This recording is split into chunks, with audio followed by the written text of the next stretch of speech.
No buts harm to recording in this video. Hi friends, welcome to KHR farms. అందరికీ నమస్కారం. ముందుగా మన సబ్స్క్రైబర్లకి, వ్యూవర్స్కి ప్రతి ఒక్కరికి కూడా వినాయక చవితి శుభాకాంక్షలు ఫ్రెండ్స్. ప్రతి ఒక్కరు కూడా ఈ పండుగ బాగా జరుపుకోవాలని మనస్ఫూర్తిగా కోరుకుంటున్నాను. అలాగే ఈరోజు టాపిక్ చూసుకున్నట్లయితే టూ టాప్ క్వాలిటీ భీమవరం జాతికి సంబంధించిన 15 వరుగులను అయితే మీ ముందుకు తీసుకొని రావడం జరిగింది. కాస్ట్ కూడా రీజనబుల్ కాస్ట్లో ఉంది. క్వాలిటీలు అయితే ఎక్సలెంట్గా ఉన్నాయి. వీడియోని చివరి వరకు స్కిప్ చేయకుండా చూడండి. మొత్తం 15 శాల్తీలు ఉన్నాయి ఫ్రెండ్స్. మొత్తం 15 శాల్తీలు అయితే ఉన్నాయి. మొత్తం భీమవరం జాతికి సంబంధించిన పిల్లలుగా బ్రదర్ మనతో చెప్తున్నారు. ఈ 15 పిల్లల్లో 11 పుంజులు అలాగే 4 పెట్టలు ఉన్నట్లుగా చెప్తున్నారు. మొత్తం 15 శాల్తీలు ఉన్నాయి. 11 పుంజులు 4 పెట్టలు ఉన్నట్లుగా బ్రదర్ మనతో చెప్తున్నారు. క్వాలిటీలు అయితే చాలా బాగుంటాయని చెప్పి బ్రదర్ మనతో చెప్పడం జరిగింది. ఇక్కడ మీరు చూసుకోవచ్చు, పిల్లలు ప్రతి ఒక్కటి కూడా వీడియోలో పెట్టడం జరిగింది. మంచి డబుల్ బాడీల కిందకు వచ్చే పిల్లలుగా చెప్తున్నారు. మంచి వాటాలు, మంచి రంగులు కూడా ఉన్నాయి.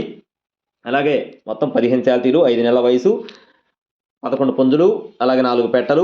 అడ్రస్ చూసుకున్నట్లయితే ఒంగోలు దగ్గర కనిగిరిగా చెప్తున్నారు ఫ్రెండ్స్. ఒంగోలు దగ్గర కనిగిరండి. బ్రదర్ అయితే ఇదే తొలిసారి మన ఛానల్లో వీడియోని అయితే అప్లోడ్ చేయడం జరిగింది. మీరు చెక్ చేసుకొని చూసుకుని అయితే తీసుకోవచ్చు. ట్రాన్స్పోర్టేషన్ అనేది మెయిన్ సిటీస్కి అవైలబుల్గా ఉందని చెప్పి బ్రదర్ మనతో చెప్తున్నారు. ఈ పిల్లల యొక్క కాస్ట్లు చూసుకున్నట్లయితే ఒక్కొక్క పిల్ల ధర వచ్చేసి 2,500 రూపాయలు చెప్తున్నారు ఫ్రెండ్స్. ఈచ్ వన్కి కాస్ట్ వచ్చేసి 2,500 రూపీస్గా బ్రదర్ మనతో చెప్తున్నారు. మీకు నచ్చి తీసుకోవాలనుకుంటేనే కాల్ చేయండి. టైంపాస్ కాల్స్ అయితే చేయొద్దు. 2,500 రూపాయలుగా చెప్పడం జరిగింది. అలాగే ఇలాంటి మరిన్ని అప్డేట్స్ మన ఛానల్ ద్వారా పొందడానికి తప్పకుండా సబ్స్క్రైబ్ అవ్వండి. Thank you friends. జై శ్రీరామ్.